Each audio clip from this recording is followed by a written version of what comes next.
Le dernier quart d'heure de Smart Bourse. Chaque soir, c'est le quart d'heure thématique. Le thème ce soir, c'est celui de la démocratisation de l'investissement en infrastructure. Et on en parle avec Xavier Leblanc qui est à mes côtés en plateau. Xavier, bonsoir, bienvenue.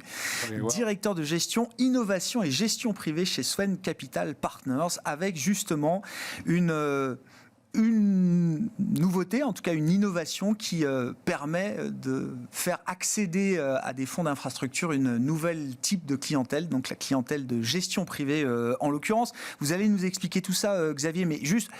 Comme le thème de l'investissement en infrastructure, alors est un thème d'investissement vieux comme le monde, mais n'est pas un thème grand public, peut-être rappeler en un mot ce que c'est que l'investissement en infrastructure et pourquoi est-ce que vous vous êtes dit que c'était une bonne idée de le proposer peut-être à d'autres types de clients que les clients institutionnels traditionnels? Alors, il y a plusieurs questions. Oui. Déjà, on va faire effectivement le thème de l'infrastructure. Alors, c'est plutôt grand public, parce que globalement, on est quand même sur un actif essentiel. Globalement, c'est un actif que tout le monde connaît. On l'a autour de nous au quotidien. Donc, il a beaucoup d'avantages. On y viendra dans un deuxième temps. Mais déjà, dans un premier temps, c'est dire qu'est-ce que c'est. Donc, en gros, il va y avoir tout ce qui est énergie. Donc, on en parle beaucoup aujourd'hui avec les ENR, l'éolien. On va avoir le solaire, évidemment, l'hydroélectricité, ou bien même la méthanisation, qui est un nouveau thème, d'ailleurs, qu'on a développé chez Swen.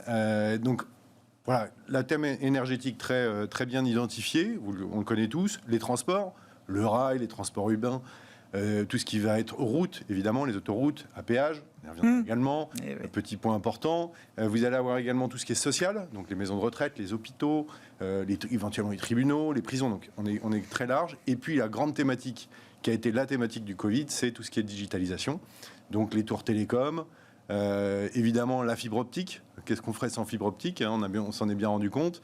Les data centers, donc ça couvre très large. J'en passe, les ponts, les tunnels... mais ça veut dire que c'est un thème du quotidien, c'est un thème du citoyen lambda, exactement. On est dans le solide, bien identifié. Souvent, on a tendance à dire que c'est assez proche, en réalité, de l'immobilier, donc une thématique qu'aiment beaucoup les Français. Mais on va y venir, le sujet, c'est le long terme. Ouais. C'est le long terme, puisque on n'investit pas dans les infrastructures pour quelques jours. Alors justement, pourquoi est-ce que vous avez décidé d'ouvrir cette classe d'actifs à des clients privés? C'est pas tous les clients, tous les épargnants français. C'est une catégorie particulière, mais on est déjà assez proche de l'épargnant final. Pourquoi vous avez décidé d'ouvrir cette catégorie, cette classe d'actifs, donc à ces clients privés? Et comment vous faites? Alors, déjà, oui, comme on l'a dit, c'est une thématique qui est relativement bien identifiée au final, même si effectivement elle n'est pas très connue. Les gens les comprennent très bien. C'est une des raisons, entre autres, pour lesquelles on a souhaité ouvrir, parce qu'on a l'impression que c'est quelque chose que en tout cas le particulier peut saisir sans trop de difficultés. Il voit dans quoi il s'inscrit. Il n'y a pas de tromperie sur la marchandise, on est sur le long terme, mais on le comprend. On voit pourquoi. Donc on s'inscrit bien dans cette thématique. C'était aussi pour cette raison qu'on cherchait effectivement à ouvrir cette classe d'investissement un peu nouvelle, mais ça fait 2-3 ans qu'on est dessus, on va dire. Et le bon moment nous a paru être actuellement parce qu'on a un fonds institutionnel qui est en déploiement. Et l'idée est de venir s'inscrire sur la fin de déploiement de ce fonds pour venir en faire profiter en fait un autre véhicule qui sera destiné à la gestion privée. Donc vraiment en co-investissement, on vient un peu dans le sillage du bateau amiral, on l'accompagne, c'est une première ouverture pour nous, c'est vrai. Alors ça s'adresse plutôt effectivement aux particuliers aisés, c'est un premier démarrage on va dire, mais c'est vraiment en co-investissement complet avec nos fonds institutionnels et nos mandats. Oui, c'est-à-dire que l'idée c'est pas du tout dénaturer les caractéristiques de l'investissement en infrastructure tel que vous le proposez aux institutionnels. Non, c'est bien de faire profiter le client privé des stratégies qui sont celles que vous proposez à vos clients institutionnels. Absolument, parce que en fait on a la chance chez Swen d'avoir une plateforme qui est assez large sur l'infrastructure, hein, donc on gère un peu plus de 6,5 milliards sur l'ensemble de nos fonds, il y en a 2,8 sur l'infrastructure, donc quelque chose qu'on connaît bien, on fait ça depuis 2008, c'est toujours la même équipe, on a une forte démarche ESG, on est énormément dans tout ce qui est impact positif dans l'infrastructure. Ça compte énormément, en particulier aujourd'hui, avec toute la transition énergétique, climatique face à laquelle on est, puisque les infrastructures vont devoir évoluer, c'est sûr et certain. Donc, on va les accompagner, on incite énormément à notre niveau. Donc, sur la plateforme Swen, l'avantage, c'est qu'on fait des fonds et de l'investissement direct. Et donc, on a la possibilité de donner accès à ces deux modèle. D'accord. Ce qui va permettre d'avoir un fonds... Diversification Exactement, parce importante. que souvent la difficulté, c'est que vous êtes soit dans une thématique, soit dans un fonds qui est assez concentré. Là, on peut aller beaucoup plus loin, et c'est d'ailleurs ce qu'on fait jusqu'à présent auprès de nos institutionnels.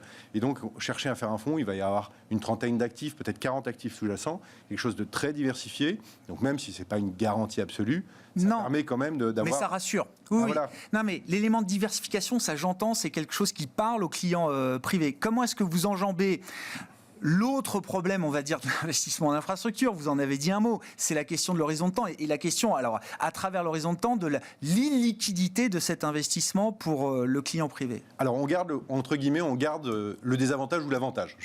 Oui. Parce que vous dénaturez pas les caractéristiques de cet investissement. On va essayer de réduire un peu la durée. On est plutôt sur du 15 ans d'habitude sur l'infrastructure. Ouais. Toute l'idée de venir en fin de période d'investissement de notre programme, on va dire amiral, et donc de réduire plutôt vers 10 ans, tout en conservant la possibilité d'aller un peu plus loin, mais vraiment venir sur la fin, donc profiter du temps déjà un peu écoulé sur les premiers investissements, et donc de tourner plutôt vers 10-12 ans. Mais le produit reste illiquide. Ouais. Ça reste du non-coté, on ne cherche pas à ouvrir, sinon on va perdre tous les avantages, peut-être pas, mais on risque de réduire les avantages, et vraiment l'ambition est de faire quelque chose qui est très collé à nos programmes habituels.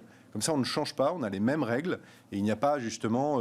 ce petit risque d'ajustement parce qu'on est sur un autre programme. Non, ce sont des fonds qui seront très proches, même s'ils ne seront pas identiques, puisque les actifs qu'on va pouvoir y mettre, comme je dis, il n'y aura pas la même complétude, mais c'est vraiment le même esprit. Et ça, ce sont des investissements donc bloqués sur 10 ans, pour dire simplement les choses. Oui. C'est quelque chose que le client privé peut accepter aujourd'hui, en tout cas, c'est comme ça qu'il lui est présenté. Donc aujourd'hui, on s'est entre autres associé avec le groupe Cristal pour la commercialisation. Oui. Donc, le groupe Cristal, eux, ont la possibilité de proposer ce produit et il est vendu avec, évidemment, ces éléments de manière très claire. C'est-à-dire qu'on s'inscrit sur le long terme.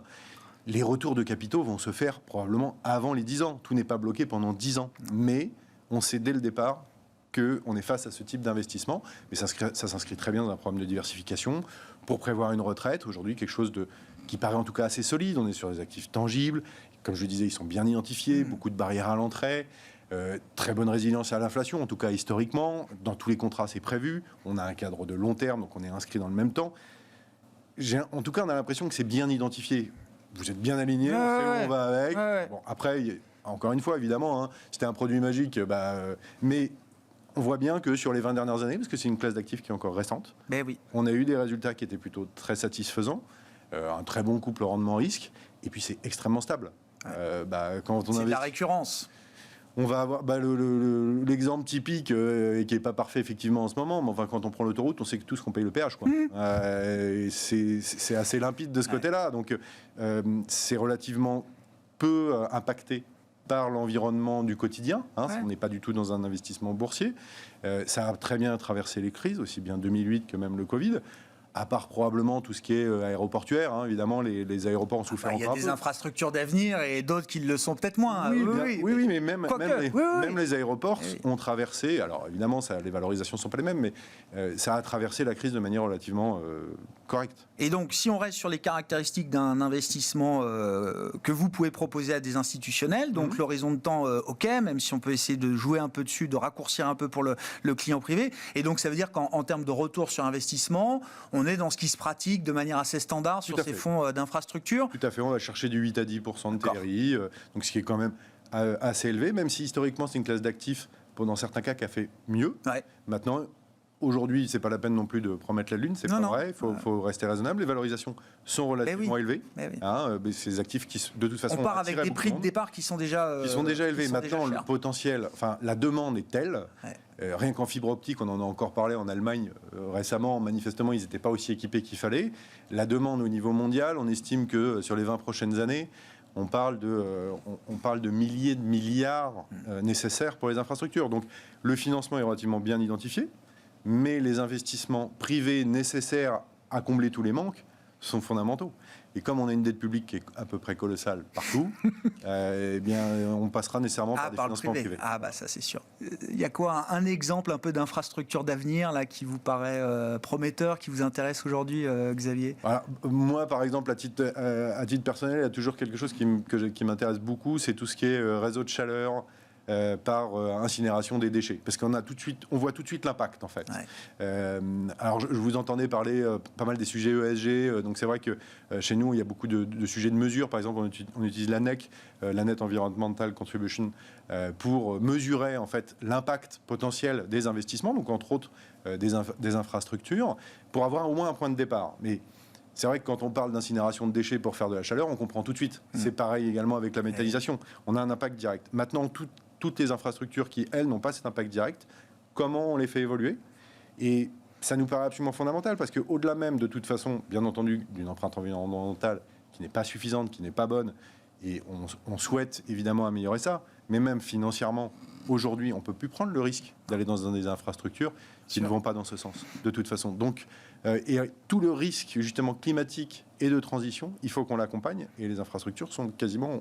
au cœur de tout. Oui, exactement. Donc, il y a un potentiel, effectivement, qui nous paraît encore très, très significatif. Et donc, ça paraît très légitime que les clients privés, et peut-être même des épargnants moins importants que les clients privés, puissent être investis assez directement sur ce thème. Je pense qu'on y viendra, parce qu'on voit tout de suite la logique et le retour, mais aussi bien réglementairement que, effectivement, avec cette logique de long terme, c'est pas encore parfaitement aligné. On y va par étapes. Une première étape au travers d'un produit accessible peut-être à des gestions privées un peu plus élevées, mais on y vient.